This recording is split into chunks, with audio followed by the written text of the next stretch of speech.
Bonjour, de quoi est fait le monde? Petite histoire d'une grande question, épisode 5, la révolution hellénistique. Alors dans cet épisode, nous allons parler d'une nouvelle période de l'Antiquité qu'on appelle précisément la période hellénistique. Alors ces grandes périodisations de l'histoire n'ont pas forcément toujours beaucoup de pertinence. Moyen-Âge, Antiquité, les frontières sont souvent floues. Ici, la rupture est assez nette et cette période de l'histoire a vraiment son importance, sa pertinence, y compris dans l'histoire des sciences. Alors, elle est définie de manière très simple, puisqu'elle part des conquêtes d'Alexandre.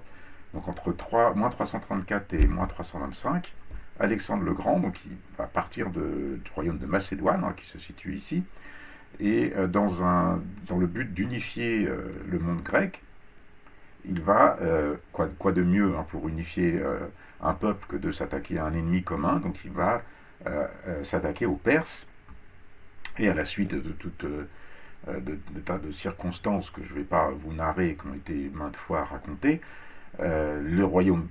l'empire perse va céder à l'avancée des armées d'Alexandre, qui va le conquérir dans son intégralité, non sans avoir fait un petit détour pour conquérir le royaume d'Égypte. Au passage, il fonde des villes. Alors, Alexandrie, il y en a un peu partout, des Alexandries. Il y en a une ici, il y en a une ici, il y en a encore une autre là-bas, encore une autre là-bas. Peut-être était-il un petit peu mégalomane. Mais bon, cette Alexandrie-là du Nil va avoir une très grande importance dans l'histoire des sciences. Alors, Alexandre meurt en moins 323, très jeune, et il n'a pas vraiment eu le temps de profiter de ses conquêtes. Et ce sont ces généraux, qu'on appelle les diadoques, qui vont se partager son empire. Alors, on a par exemple Séleucos, qui va hériter de la partie est de l'empire d'Alexandre, tandis que Ptolémée, lui, va hériter du royaume d'Égypte. Alors, on avait déjà vu que Séleucos et Ptolémée, tout comme Alexandre, étaient des élèves d'Aristote. Aristote meurt l'année suivante, juste un an après Alexandre, donc c'est assez facile de retenir comme ça les dates. Alors, qu'est-ce qui va caractériser cette nouvelle période de l'histoire? Pourquoi c'est une nouvelle période de l'histoire? Eh bien parce que on a une extension de l'emploi de la langue grecque. C'est pour ça que cette période s'appelle hellénistique. Donc tous ces royaumes, donc toute cette vaste zone qui va jusqu'au Pakistan actuel, va être dominée par des élites grecques. Et un peu partout, la civilisation grecque va se mêler aux civilisations locales. Alors, je ne résiste pas au plaisir de vous parler d'ailleurs des royaumes indo-grecs qui jouent pas de rôle dans notre histoire des sciences, mais qui me fascinent depuis longtemps. Et j'en profite pour vous signaler que si vous passez par Paris, vous pouvez avoir la chance, et vous devez absolument y aller, de voir une des plus belles collections au monde d'art indo-grec, qui se trouve au musée des arts asiatiques, au musée Guimet à Paris. Donc j'en profite pour faire un peu de publicité tout à fait gratuite. Et je termine cette digression. Alors c'est pas tellement les royaumes indo-grecs ou même l'empire séleucide qui va nous intéresser, mais beaucoup plus le royaume de Ptolémée, puisque c'est dans ce royaume qu'une innovation très importante va avoir lieu. Donc sous l'égide de Ptolémée Ier, donc on l'a vu, qui était un élève d'Aristote et qui s'intéressait aux sciences et qui considérait comme prestigieux de favoriser les sciences et les arts. Eh bien, il fait construire et finance un temple des muses, donc qu'on appelle Museion, un mot qui a donné musée en français. Et ce Museion est l'équivalent d'un centre de recherche, ou on pourrait dire aussi d'une université, dans lequel des chercheurs, des poètes, des enseignants de tout le monde grec vont pouvoir venir pour apprendre, pour et pour enseigner et pour faire de la recherche. Ils vont être nourris, logés et payés. En contrepartie, ils doivent assurer l'éducation des enfants royaux. Alors, la bibliothèque du Moussaïon, bien sûr, c'est cette fameuse grande bibliothèque d'Alexandrie qui comportait. On dit que d'ailleurs au départ le fonds a été apporté par la bibliothèque du lycée d'Aristote. Bon, je ne sais pas si c'est vrai. En tout cas, on dit qu'il y avait entre 400 000 et 700 000 volumes dans cette bibliothèque, donc 700 000 à son apogée. Alors les volumes, c'était des rouleaux de papyrus, hein, donc ça prenait pas mal de place. Il fallait plusieurs volumes pour faire l'équivalent d'un livre moderne. Donc, et il y avait plusieurs œuvres qui étaient. Il y avait plusieurs fois la même œuvre, hein, c'était pas des œuvres uniques à chaque fois. Donc, mais ces 400 000 à 700 000 volumes, ça représente à peu près 100 000 œuvres et peut-être plusieurs dizaines de milliers de titres différents, ce qui est déjà quand même très respectable. Et alors, bien sûr, c'est le Moussaïon qui va devenir, et Alexandrie avec lui, qui vont devenir les centres de la vie intellectuelle dans le monde hellénistique, en particulier pour les sciences. Athènes reste un grand pôle en ce qui concerne la philosophie. On peut également citer Pergame, on peut citer d'autres lieux, mais c'est Alexandrie qui, de loin, va être le lieu du savoir pendant plusieurs siècles. Alors, on peut faire une liste, bon, je vais vous la faire courte, hein, de scientifiques célèbres ayant séjourné, donc soit pour y avoir étudié, soit pour y avoir enseigné à Alexandrie.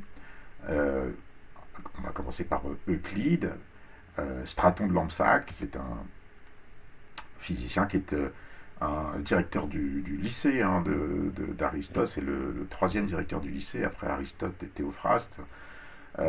C'était quelqu'un de très intéressant sur lequel je vais probablement faire une autre vidéo un jour, et je vous en parlerai donc une autre fois. Je crois que j'en ai déjà parlé dans la vidéo précédente d'ailleurs. Il s'était un peu aperçu de quelques erreurs qu'avait commises Aristote. Un grand médecin aussi, Érasistrate. Je ne vais pas faire d'histoire de la médecine, mais si ma mémoire est bonne, donc Érasistrate a découvert la différence entre le sang artériel et le sang veineux. Il n'y avait pas encore complètement toute la circulation sanguine, mais une partie. Il a fait faire beaucoup de progrès à l'anatomie. Un ingénieur dont nous reparlerons un peu plus loin, Ctésibios, Ératosthène, mathématicien, géographe, le premier à avoir mesuré le périmètre de la Terre. Là aussi, on va en reparler. Il a dirigé la bibliothèque. Apollonios de Perga, mathématicien, nous en reparlerons également. Et plus tard, Héron d'Alexandrie et Claude Ptolémée.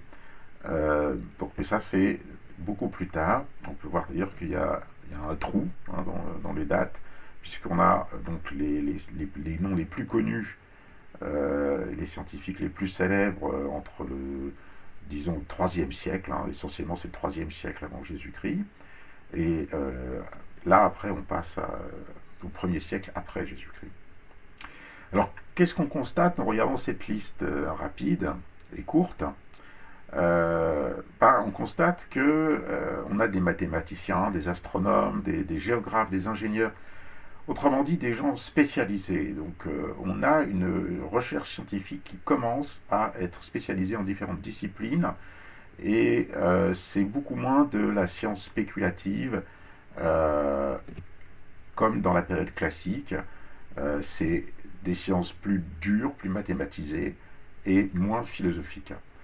Pour ce qui est de la philosophie, c'est Athènes qui reste la capitale, si vous voulez. Alors, on va détailler un petit peu différents points d'orgue de cette science hellénistique qui est vraiment remarquable, donc je vais y passer un petit peu de temps. Alors, on va commencer par les mathématiques, même si ce n'est pas l'objet principal de cette série, il faut en parler puisque les mathématiques de l'époque hellénistique sont marquées par la découverte de la méthode axiomatique, hein, qui est due à Euclide, donc qu'il a exposé dans Les Éléments, c'est-à-dire qu'à partir d'Euclide, donc là vous voyez une traduction arabe des éléments, à partir d'Euclide, on va faire les mathématiques différemment, et on fait encore aujourd'hui des mathématiques comme Euclide les pratiquait. On peut tout à fait lire les éléments d'Euclide aujourd'hui, et on comprend absolument sa méthode. Et d'ailleurs, non seulement on peut le faire, mais il reste certaines des démonstrations d'Euclide, on les enseigne toujours en classe, comme par exemple la démonstration de l'infinité des nombres premiers, qui on ne peut pas faire mieux que la démonstration d'Euclide, je pense. Les éléments d'Euclide, c'est un incontournable de la formation des mathématiciens jusqu'au XIXe siècle. Après, ça va être dépassé, mais jusqu'au XIXe siècle, on considère que c'est le modèle de la rigueur. On dit d'ailleurs que ce livre est, après la Bible, celui qui a connu le plus grand nombre d'éditions. Alors, donc, on a une sorte de révolution dans les mathématiques, et on a également d'autres grands mathématiciens, comme Apollonius de Perga, qui lui a écrit un traité des coniques, qui a fait très longtemps autoritaire. Les coniques, ce sont ces courbes qu'on obtient en coupant un cône par un plan, donc on peut obtenir l'ellipse, dont le cercle est un cas particulier, les paraboles ou les hyperboles. Alors on dit parfois que c'est une preuve que les Grecs faisaient de la géométrie très abstraite et qui n'avait pas d'application, et ça a trouvé une application beaucoup plus tard avec les lois de Kepler dans le système solaire. Mais en fait, c'est tout à fait faux. Il y avait des applications dont les Grecs étaient parfaitement conscients, des applications à l'optique. Les miroirs paraboliques, par exemple, étaient bien connus des Grecs. Donc c'est des mathématiques pures, mais aussi appliquées. Et bien sûr, la star d'entre les stars, Archimède, donc probablement le plus grand savant de l'Antiquité et un des plus grands de tous les temps. Alors, je cite ici rapidement quelques-unes de ses contributions aux mathématiques. Le calcul de l'aire de la sphère, un 4 de pi r cube, donc ça, cette formule est due à Archimède. Pareil, l'aire du cylindre. Il a calculé de position de nombreux centres de gravité. Il a calculé l'aire sous une parabole, donc c'est ce qu'on appelle la quadrature de la parabole. Aujourd'hui, ça se fait en calculant simplement une intégrale. Bien sûr, il ne disposait pas de cet outil, mais en fait, il utilisait une méthode qui peut s'apparenter à une méthode des trapèzes. Et d'ailleurs, pour calculer cette quadrature de la parabole, il a été amené à assommer une série géométrique. C'est la première fois qu'on faisait quelque chose comme ça, et quelque part, Archimède a anticipé certains aspects du calcul intégral. Donc voilà pour ses contributions aux mathématiques, mais Archimède n'a pas fait que cela. Alors, Archimède, qui est né et mort, il avait à Syracuse, donc en Grande Grèce, c'est-à-dire dans le sud de l'Italie. Bon, c'est vraiment une image d'Épinal, Archimède qui court nu dans les rues de Syracuse après avoir découvert la poussée d'Archimède. Peut-être que il est bon de remarquer que cette poussée d'Archimède, ça explique pourquoi les corps flottent, pourquoi un bateau flotte, par exemple. Donc un bateau va déplacer un volume d'eau dont le poids est supérieur au poids du bateau. Ça, Archimède le comprend, et ça, c'est une explication de la flottaison qui n'est pas aristotélicienne. Je vous rappelle pour Aristote, un bateau va flotter parce que il va contenir de l'air, ou le bois va contenir de l'air, et l'air va aller vers son lieu naturel qui est le haut. Mais le problème de l'explication aristotélicienne, c'est qu'elle n'est pas du tout quantitative, c'est purement qualitatif. Grâce à la poussée d'Archimède, on peut calculer théoriquement la capacité d'un bateau, le poids qu'il peut embarquer. Et alors on dit, je ne sais pas si, je ne l'ai pas vérifié, mais j'ai entendu dire que la navigation avait fait des progrès à la suite de ça, et il est vrai qu'il y a eu un gigantisme dans la construction navale qui correspond à peu près à cette période-là. Alors est-ce que c'est lié exactement à la compréhension théorique de la flottaison des corps? Ça, je ne saurais pas l'affirmer, mais c'est possible. Bon. Toujours dans le domaine de la physique, Archimède a précisément formulé la loi des leviers, et il s'en est d'ailleurs servi pour calculer la position de certains centres de gravité. Donc il mélangeait, et ça c'était très innovant, il mélangeait des méthodes physiques et mathématiques. Mais Archimède était aussi un ingénieur, on lui doit l'invention de la vis sans fin, de la roue dentée, et d'un certain nombre de machines de guerre. Alors, bon, certaines sont peut-être un peu légendaires, donc on dit qu'il avait inventé une espèce de grande griffe, comme ça, qui pouvait attraper les bateaux. Bon, je ne sais pas si c'est vrai. En tout cas, cette figure d'Archimède incarne bien la science hellénistique, parce que c'est un mélange de sophistication théorique et d'application pratique. Les deux sont liés, et c'est la première fois dans l'histoire des sciences. Alors, on va maintenant parler d'un autre accomplissement vraiment remarquable de la science hellénistique, c'est la mesure du monde. Et même quand je dis le monde, je veux parler du système solaire. Euh, à partir de la période hellénistique, ça peut paraître vraiment incroyable, mais on commence à avoir une certaine idée des distances dans le système solaire, disons entre la Terre, la Lune et le Soleil. Alors, on va commencer donc par Aristarque, alors qui va justement évaluer ces distances entre Terre, Lune et Soleil.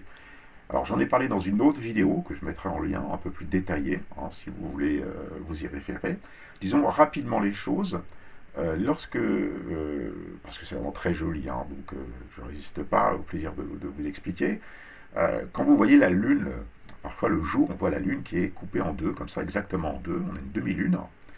Et eh bien, quand on a ce phénomène, eh bien, ça veut dire qu'il y a un triangle rectangle entre la Terre, la Lune et le Soleil, hein, parce que le Soleil éclaire comme ça, donc perpendiculairement. Donc si ça depuis la Terre, vous voyez exactement la moitié de la Lune, c'est que le Soleil va éclairer comme ça, à perpendiculaire par rapport à la droite Terre-Lune. Alors ça déjà, effectivement, c'est vrai, il faut y penser. Mais une fois qu'on a un triangle rectangle, bah, c'est formidable, parce que si on connaît une distance et un angle, on peut calculer, on peut tout calculer. Alors, donc, on va se baser sur la distance Terre-Lune. On va dire qu'on connaît la distance Terre-Lune, et on va essayer d'estimer la distance Terre-Soleil en fonction de la distance Terre-Lune. Alors pour ça, il faut mesurer l'angle ici. Alors ce que fait Aristarque. Alors là, le dessin, vous voyez, je l'ai fait, enfin je ne sais pas qui l'ai fait d'ailleurs, mais il est fait avec un angle de 75 degrés. Aristarque, lui, mesure un angle, donc le Soleil est plus loin, il serait bien loin en dehors du dessin, il mesure un angle de 87 degrés. En réalité, l'angle, il est de 89,85 degrés. Autrement dit, il est très très proche de 90 degrés, et il est donc difficile à mesurer. Donc, finalement, Aristarque fait une erreur de 2 degrés, mais ça a de fortes conséquences sur le calcul final, donc le résultat est assez erroné. Il trouve que le Soleil est 20 fois plus loin de la Terre que la Lune. Bon, c'est bien plus que ça, hein, mais puisque c'est 150 millions de kilomètres, la distance Terre-Soleil, alors que la distance Terre-Lune, c'est 300-400 000 kilomètres. Donc vous voyez, on a quand même une erreur d'ordre de grandeur. En tout cas, ça permet quand même à Aristarque de comprendre que le Soleil est beaucoup plus loin de la Terre que la Lune. Et puisqu'il est beaucoup plus loin et qu'il a à peu près la même taille apparente, eh bien il est d'autant plus gros. Donc s'il est 20 fois plus loin, il est 20 fois plus gros que la Lune. Donc il est plus gros que la Terre, et c'est ça qui va faire réfléchir à Aristarque au fait que peut-être la Terre tourne autour du Soleil, et non pas l'inverse comme on le croyait jusque-là. Ça, on en reparlera, mais l'idée héliocentrique est née à la période hellénistique, hein, c'est Aristarque qui l'a eu le premier. Alors, c'est pas fini, parce que maintenant qu'on connaît donc on estime que la distance Terre-Soleil, c'est 20 fois la distance Terre-Lune, encore faut-il calculer la distance Terre-Lune. Alors, pour ça, eh bien, il suffit de connaître la taille de la Lune,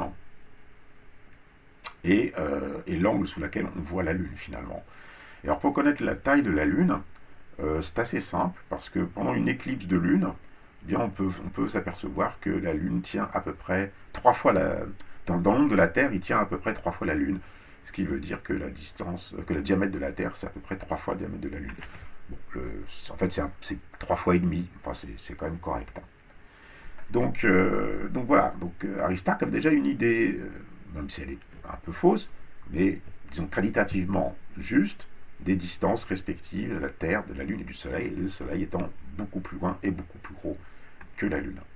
Et ça va être important pour un autre exploit qui, lui, a été réalisé par Eratosthène et qui consiste à mesurer le périmètre de la Terre. Alors, c'est bien connu, mais je vais quand même vous rappeler la méthode. Surtout, parfois, on la complique inutilement avec de la trigonométrie ou je ne sais pas quoi, alors qu'en fait, le principe est vraiment extrêmement simple.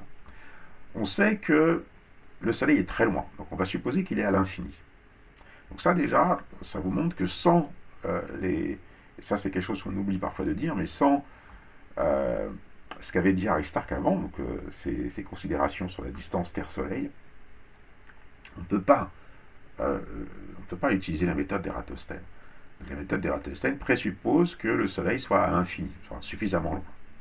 Alors comme le Soleil est très loin, les rayons du Soleil arrivent comme ça parallèles entre eux, ce qui veut dire que l'angle au point A, ici, qui correspond à Alexandrie, il est égal à l'angle que fait, vous voyez, donc là, ici, le rayon qui arrive pile à l'équateur, ou c'est pas forcément à l'équateur d'ailleurs, c'est plutôt sur un tropique, enfin, c'est la ville de Sienne, qui correspond à Assouan aujourd'hui, et vous voyez donc, c'est sur un tropique, parce que donc il avait entendu dire, Eratosthène, que à midi, un certain jour de l'année, le Soleil est exactement à la verticale dans la ville de Sienne. Donc vous voyez le petit bonhomme qui est là, il a le Soleil pile au-dessus de sa tête. Et donc le rayon de Soleil va jusqu'au centre de la Terre. Et l'angle en haut, c'est le même que l'angle en A, parce que ces droites sont parallèles, et là on a des angles correspondants, qui sont donc égaux. Ça, c'est dans les éléments d'Euclide. Et en utilisant l'égalité des angles, eh bien, l'angle en A, on peut le mesurer. Évidemment, on ne peut pas mesurer l'angle au centre de la Terre, mais on peut mesurer l'angle en A. Donc ça nous donne l'angle en O. Et là, après, il y a une simple proportionnalité. C'est vraiment extrêmement simple. L'arc AS est au périmètre de la Terre, ce que l'angle O est à 360 degrés. Donc on fait une règle de 3. Et si on connaît la distance AS, si on connaît l'arc AS, eh bien on en déduit le périmètre de la Terre. Alors, le résultat qu'avait trouvé Eratosthène, c'était environ 250 000 stades. Le problème, c'est qu'on ne sait pas exactement combien c'est un stade. Mais selon les experts, ça varie entre 39 000 et 44 000 km. Ce qui est remarquablement juste, puisque là, c'est 40 000, comme vous le savez. Donc, les pas tombés loin. Et en fait, on peut deviner l'incertitude que Eratosthène mettait sur son résultat, parce qu'il donnait 2 chiffres significatifs, si vous voulez. Donc, il estimait une erreur de cet ordre-là sur le 5. Donc, c'était tout à fait correct comme estimation, et c'est une estimation qui est restée connue, et qui a même été refaite. Cette expérience a été refaite plusieurs fois, notamment par des astronomes arabes. Elle a été faite également par des astronomes chinois, mais la différence, c'est que ces astronomes chinois pensaient que la Terre était plate. Et donc, ils en ont déduit tout à fait autre chose. Ils ont déduit que le Soleil était tout près de la Terre, et ils en ont déduit la distance entre la Terre et le Soleil, qui était relativement proche de la Terre. Donc ça vous montre bien que si on n'a pas toute la théorie d'avant, eh bien, une très bonne idée et une très bonne expérience ne mène à rien. Et ça, c'est vraiment important. Parfois, on a une idée un peu naïve de la science. La science, c'est faire des expériences. Mais c'est pas du tout vrai. Et c'est un des leitmotifs dans cette série, je crois que vous allez le comprendre. Dans l'histoire des sciences, on voit qu'on fait toujours la théorie d'abord. Et comme disait Einstein, c'est la théorie qui nous dit quoi observer. Quand on a une mauvaise théorie, la Terre est plate, on fait une très bonne observation et on a une conclusion qui est totalement fausse. Donc ça, c'est important de le souligner. Alors, c'est pas le seul aspect de la science hellénistique. Là, on a vu de l'astronomie, des mathématiques. On a parlé aussi un petit peu d'ingénierie avec Archimède. Mais cette ingénierie, en fait, elle va très loin. La technologie hellénistique était remarquablement avancée. Alors, peut-être, est-ce que ça a été peut-être favorisé par des contacts avec les civilisations égyptiennes et babyloniennes. Donc c'est un point sur lequel je ne vais pas pouvoir insister parce que je suis obligé d'aller vite, mais bien sûr, on a une espèce de fusion des savoirs scientifiques de ces différentes civilisations. En tout cas, bon, on connaît bien certaines réalisations techniques de la période hellénistique, qui sont ce phare d'Alexandrie et ce colosse de Rhodes, qui sont parmi les merveilles du monde. Donc on a des grands travaux qui sont vraiment remarquables, hein, parce que le colosse de Rhodes, 33 mètres de haut, c'était la statue pendant très longtemps la plus haute de tous les temps. Enfin, elle a été battue par la statue de la Liberté, hein, qui fait 8 mètres, quelques mètres de plus, hein. D'ailleurs, il y a une inspiration puisqu'on fête les 250 ans des États-Unis et les 150 ans de la Statue de la Liberté, donc profitons-en pour en parler un petit peu. Vous voyez la couronne de rayons de soleil, hein, du colosse de Rhodes, et bien sûr, Bartholdi l'a reprise, hein, pour sa Statue de la Liberté, hein, ils s'en est inspirés. Alors, il n'a pas duré longtemps, le colosse de Rhodes, il a été détruit par un tremblement de terre, il a duré qu'une soixantaine d'années. Le phare d'Alexandrie, lui, a duré beaucoup plus longtemps, jusqu'à la période médiévale, hein. Lui aussi a été victime de tremblements de terre. Mais il y avait d'autres réalisations techniques, d'ouvrages d'art, des canaux, des aqueducs, des digues, des égouts. Tout ça a permis d'augmenter la population. Et également des machines dont le niveau technique est quand même assez bluffant. Alors, j'ai déjà parlé de Ctésibios, alors c'est pas forcément quelqu'un de très connu, hein, Ctésibios d'Alexandrie, donc un ingénieur du IIIe siècle, mais il invente des choses absolument étonnantes. Il invente l'hydraule. Alors, qu'est-ce que c'est que ça? Vous voyez, ça, c'est un hydraule, c'est un orgue. Alors, c'est un orgue qui fonctionne avec de l'eau. Donc vous avez vous pouvez pomper ici, et vous avez des pistons là qui vont faire fonctionner cet orgue. Et il a un clavier, hein, cet orgue, donc il invente aussi le clavier. Il invente également une pompe à eau. Alors vous voyez, donc là il y a un bras qui permet de pomper, et ça éjecte par le tuyau, que là ça éjecte de l'eau, et on pourrait s'en servir pour lutter contre le feu, hein. Les pompiers à Rome, ils utilisaient ce canon à eau qui est resté très longtemps en usage. Mais c'est pas tout. Alors un autre ingénieur, un peu oublié aussi peut-être, Philon de Byzance, à peu près de la même époque, lui, il invente des arbalètes à répétition, le cardan, donc c'est pas Jérôme Cardan qui a inventé le cardan, c'est Philon de Byzance. L'échappement, hein, donc c'est une pièce de mécanique très importante pour construire des horloges. Des automates, alors vous voyez une servante automatique. Alors, elle servait du vin, ou ce qu'elle avait dans sa jarre, hein. Si on lui mettait un gobelet dans une main, donc ça faisait descendre la main. Et en faisant descendre la main, ça actionnait un mécanisme qui faisait verser de l'eau. Alors vous allez me dire, c'est pas forcément extraordinaire, mais enfin quand même. Et il y en avait d'autres encore plus étonnants, hein. Par exemple, notamment des automates qui ont été conçus plus tard par Héron d'Alexandrie. Il y avait des distributeurs automatiques. On mettait une pièce et il y avait un liquide qui s'écoulait. Il a même inventé la machine à vapeur, puisque son néolipile, hein, que vous voyez ici, c'est une sorte de cocotte minute, hein, avec deux soupapes comme ça. Et comme elles sont en opposition, il y a un moment, là, ça crée un moment autour de l'axe, et ça tourne. Donc c'est une cocotte minute qui tourne sur elle-même. Donc elle est mue par la force de la vapeur. Alors il s'en servait pour actionner différents systèmes.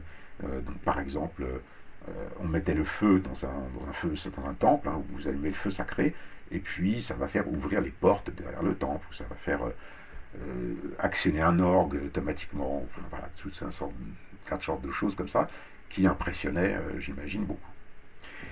En fait, le niveau technologique atteint à l'époque hellénistique est comparable, voire supérieur à celui de la toute fin, c'est-à-dire au XIVe siècle, hein, toute fin du Moyen-Âge. Et on a même longtemps, on a eu des descriptions de choses encore plus extraordinaires, notamment de machines de guerre, qu'on trouvait quand même peut-être un peu étonnantes. On n'avait pas de preuves, hein, mais les choses ont quand même changé. Et là, je suis obligé de le mentionner, parce que c'est vraiment l'exemple le plus remarquable de la technologie hellénistique. Donc les choses ont changé quand on a compris ce qu'était cette machine qui a été retrouvée au début du XXe siècle, près de l'île d'Anticythère, Alors là, vous voyez une reconstitution, hein, bien sûr. Donc on a pu, dans les années 2000, hein, je crois, grâce à des rayons X, euh, voir à l'intérieur des fragments comment tout ça fonctionnait. Et alors, donc cette machine qui date du 2e siècle avant Jésus-Christ, c'est en fait le plus ancien mécanisme à engrenage connu. Donc on pensait que les engrenages c'était une invention de la fin du Moyen Âge, dont on se servait pour faire des horloges astronomiques par exemple, hein, qu'on voit encore dans certaines... vous avez par exemple à Rouen le gros horloge, enfin il est plus récent, mais je crois qu'il est de la Renaissance. Mais bref, ce niveau technologique-là, on ne pensait pas du tout qu'il avait été atteint dans l'Antiquité. Eh bien si, on a ici un mécanisme à engrenage et qui est en fait extrêmement complexe puisque c'est le premier calculateur analogique. Donc vous voyez, vous actionnez une manivelle, alors vous avez il faut tourner des clés, il faut positionner le système pour lui donner la date, et à ce moment-là, en tournant la manivelle, ça va vous donner la position du Soleil et de la Lune à cette date, la position des planètes, ça prévoit si une éclipse est possible, et ça vous donne même les phases de la Lune. Voilà, c'est quand même très impressionnant. Hein. Alors, c'est tellement impressionnant que d'aucuns se sont demandé, alors quand je dis d'aucuns, hein, je parle essentiellement en particulier de Lucio Russo, qui a donc écrit ce livre, hein, La Révolution oubliée. Donc si la période hellénistique n'avait pas vu une révolution scientifique. Alors, qu'est-ce qu'une révolution scientifique? Alors, je crois que Rousseau fait surtout allusion à la révolution scientifique du XVIIe siècle, hein, dont on aura à reparler, donc qui a suivi, disons, les découvertes de Galilée. Alors pourquoi? Quels sont les arguments qu'on peut avancer? On voit que dans la période hellénistique, on a une science qui est plus familière, hein, que la science précédente, qui était finalement très spéculative et philosophique. On a une science qui commence à être plus technique et qui est parfois encore valable, hein, comme certains principes comme la poussée d'Archimède ou les mathématiques d'Euclide, voilà, des choses qu'on peut encore utiliser. Et un niveau technique également inégalé avant des siècles. En fait, quand même, il faut attendre le XVIIe siècle pour que le niveau technique et scientifique soit réellement supérieur à celui qu'il était pendant la période hellénistique. Mais qu'est-ce que c'est précisément qu'une révolution scientifique? Alors ça, c'est une grande question. Donc il y a un historien, un philosophe des sciences qui s'appelle Thomas Kuhn qui a réfléchi à la question et dont le livre, donc La structure de révolution scientifique, a marqué son époque. Et selon Kuhn, une révolution scientifique, c'est un changement de paradigme, c'est-à-dire une nouvelle vision du monde. Alors, l'exemple typique, c'est la révolution copernicienne, avec le Soleil au centre plutôt que la Terre au centre, ce qui oblige à repenser complètement le monde. Et la période révolutionnaire en science va s'opposer à la science dite normale. Alors, la science normale, c'est par exemple quand vous disposez des équations de Newton, de la physique newtonienne, et vous allez l'appliquer, par exemple au fluide, vous allez l'appliquer au gaz, etc. C'est toute la physique mathématique du XVIIIe, XIXe siècle qui va fleurir après les découvertes de Newton. On applique dans des tas de domaines différents, c'est ce qu'on appelle la science normale. Ça ne veut pas dire que c'est péjoratif, hein, c'est très très important, mais ce n'est pas de la science révolutionnaire, on ne va pas changer les axiomes, on ne va pas changer les règles. Alors, est-ce qu'on était dans une période révolutionnaire dans l'époque hellénistique? Alors, je pense qu'il y a effectivement un point commun avec la révolution scientifique du XVIIe siècle, c'est une explosion et une accélération du savoir scientifique, donc une floraison de nouveaux résultats. Mais ça évoque plutôt, à mon sens, hein, une période post-révolutionnaire, c'est-à-dire un développement rapide de la science normale. Et de ce point de vue-là, le vrai révolutionnaire, il faudrait le chercher juste avant. Et juste avant, c'est Aristote. Et le nouveau paradigme que Aristote aurait mis en avant, ce serait tout simplement l'existence de lois causales. Donc dans ce point de vue-là, alors c'est un point de vue personnel, hein, je ne vous dis pas que c'est C'est pas parole d'évangile, hein. Dites-moi ce que vous en pensez d'ailleurs dans les commentaires. Il y aurait eu une première révolution scientifique avec Thalès et Anaximandre. Tout simplement, ils inventent la science en fait. Et ensuite, on a un développement de la science normale, qui est une science un peu philosophique, la philosophie naturelle, et qui a ses problèmes, hein, le problème du changement, on cherche à les résoudre, il y a tout un tas de théories, les atomes, les quatre éléments, etc. Et puis on a une deuxième révolution, qui commence avec Platon, on commence à avoir une idée de loi générale, et puis qui est vraiment développée par Aristote. Et donc, après cette deuxième révolution, on a des lois qui ne sont pas très bonnes, honnêtement, ne sont pas complètement grotesques, mais les lois de la physique d'Aristote ne sont quand même pas d'une grande précision. Mais en tout cas, elles ont le mérite d'exister. Donc ça veut dire qu'on peut avoir confiance dans le fait que eh bien, le monde fonctionne selon des lois, et qu'en déterminant ces lois, eh bien, on va pouvoir faire des progrès, et agir sur le monde, par exemple, faire des machines qui fonctionnent, des choses comme ça. Ça paraît, c'est psychologique si vous voulez, mais c'est extrêmement important d'avoir confiance dans la méthode scientifique.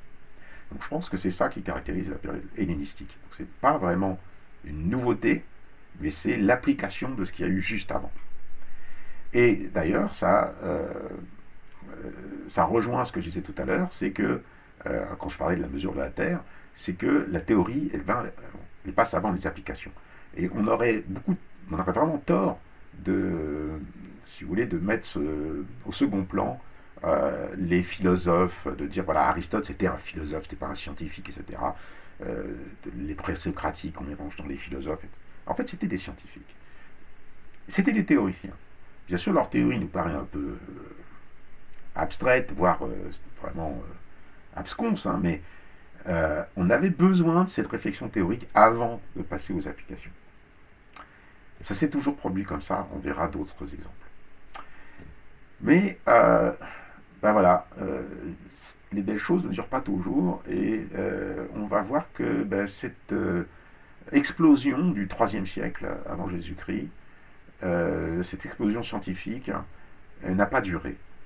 Elle n'a pas duré, et on est vite tombé sur un problème très difficile qui est la difficulté de rendre compte du mouvement des planètes.